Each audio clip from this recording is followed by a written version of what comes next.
Ka-Express, buong Pilipinas nagulantang sa gitna ng dambuhalang paghahanda ng gilas para sa February window, isang katotohanan ang himanig sa social media.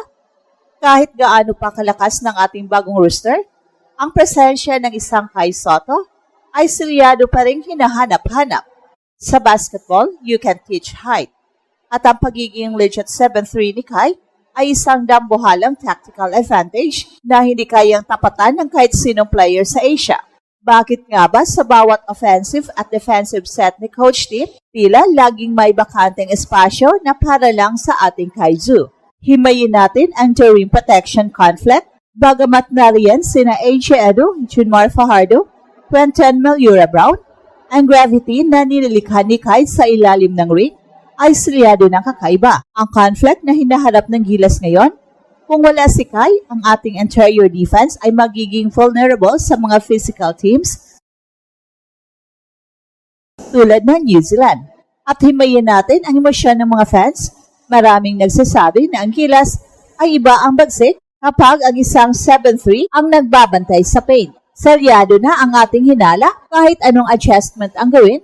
Ang systemic necessity kay Kai ay hindi nabubura. Tutok lang dahil himayin natin ang tactical void na iniiwan ni Kai kapag siya ay wala sa court.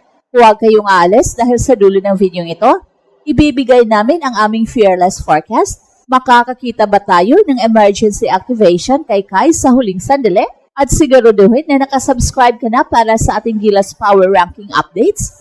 Ito ang Express Info kung saan ang bawat laro ng Gilas ay selyado ang katotohanan. Buong Asia nagulantang sa mundo ng FIBA basketball. Ang size ay hindi lang isang physical attribute, ito ay isang dambuhalang tactical barrier. Hihimayin natin ang ebidensya. Sa bawat laro ni Kai, ang kanyang 7'3" frame na may 7'5" wingspan ay selyado ng bumabago sa shot selection ng kalaban. At ang conflict, kapag wala si Kai, ang mga elite guards mula sa New Zealand at Australia ay hindi natatakot na umatake sa paint. Pero kapag ang ating Kaizu ang nakatayo sa ilalim, hihimayin natin ang tactical view. Ang mga tira na dapat ay layup ay nagiging difficult floaters o kaya naman ay kick-out passes. Ito ang tinatawag nating the intimidation factor. At ang the advanced analytics, inilahad na natin ang katotohanan, hindi mo kailangang mag-block ng bola para maging effective. Ang shot alteration ni Kai ay selyado ng mas mataas kesa sa kahit sinong local big man sa kasaysayan ng Gilas. Ang conflict na hinaharap ni Coach Tim, kahit gaano kagaling sina AJ Edo at iba pang big men, sa timing wala silang natural na verticality na taglay ni Kai. Sa bawat possession kung saan si Kai ay nasa loob, ang defensive rating ng Gilas ay tumataas ng dambuhalang porsyento. Sinasabi ng mga scout, you can teach 7'3", you can simulate the reach of Kai Sotto in practice. Ito ang dahilan kung bakit kahit may injury scare, si Kai pa rin ang selyadong plan A sa ating bansa. Tingnan natin ang the offensive gravity, hindi lang sa depensa dambuhala si Kai, sa tactical side ng kanyang opensa, dahil sa kanyang tangkad, kailangan siyang i-double team ng kalaban na nagbubukas naman ng space para sa ating mga shooters tulad ni na Dwight Ramos at Chesson Brownlee. Para sa New Zealand, kung iiwan nila si Kai, selyado na ang lobs at easy putbacks. Kung babantayan naman nila ito ng dalawa, niyanig na ang kanilang perimeter defense. At ang emosyon ng Gilas coaching staff ay selyado. Alam nilang si Kai ang susi para maging world-class ang ating sistema. Handa ka na bang makita ang dambuhalang epekto ng tangkad na ito sa court? Dahil sa bawat hakbang ni Kai, ang buong Gilas ay tumatangkad din ang pangarap. Buong basketball world nagulantang ang tactical hole na nararanasan ni Coach Tim kapag hindi sigurado ang partisipasyon ni Kai.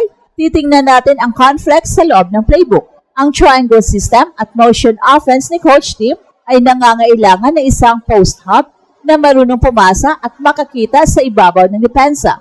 At dahil sa tangkad ni Kai, kitang-kita niya ang buong court na parang isang tower. Kapag wala si Kai, ang ating mga guards ay nahihirapang hanapin ang passing lanes dahil selyado silang sinasakal ng physicality ng kalaban. At ang defensive anchor problem, sa bawat training session sa Inspire Academy, ang focus ni Coach Tim ay ang rim protection. Si AJ Edo ay isang dambuhala mobile defender, Pero si Kai ay isang dambuhalang anchor. At ang kawalan ni Kai, ang ating small ball lineup ay madaling ibuli sa rebounds at kahit gaano pa kabilis ang ating mga guards, kung wala tayong 7-3 na sasalo ng sablay, ang New Zealand ay kukuha lang ng second chance points. Sinasabi ng mga analysts, Gilas without Kai is like a fortress without a roof. You might have strong walls, but you're still exposed from above. Tingnan natin ang psychological impact. Ang presence ni Kai ay nagbibigay ng mental security sa kanyang mga teammates. Alam ni na Scottie Thompson at Sergio Perez na kahit malampasan sila ng kanilang binabantayan, may isang dambuhalang Kaizu na naghihintay sa likod para itama ang pagkakamali. Kapag wala si Kai, ang ating mga perimeter defenders ay nagiging hesitant na dumikit dahil takot silang ma-blow by nang walang backup. Ang global impact nito, alam ng mga international teams, na kapag wala si Kai, ang Gilas ay mas madaling i-penetrate. At ito ang ating fearless forecast, the Kai Soto dependency. Selyado na ang ating hinala, kahit may bagong mukha sa Gilas, ang tagumpay natin laban sa mga world-class teams ay 50% na nakadepende sa kalusugan at presensya ni Kai.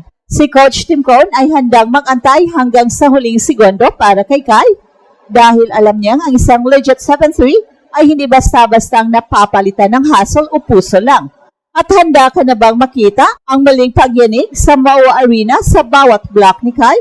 Dahil sa sistema ng Gilas, si Kai ay hindi lang isang player, siya ang pundasyon ng ating dambuhalang pagbangon. At ito ang Express Info kung saan bawat kwento ginulat ang mundo. Don't forget to like and subscribe.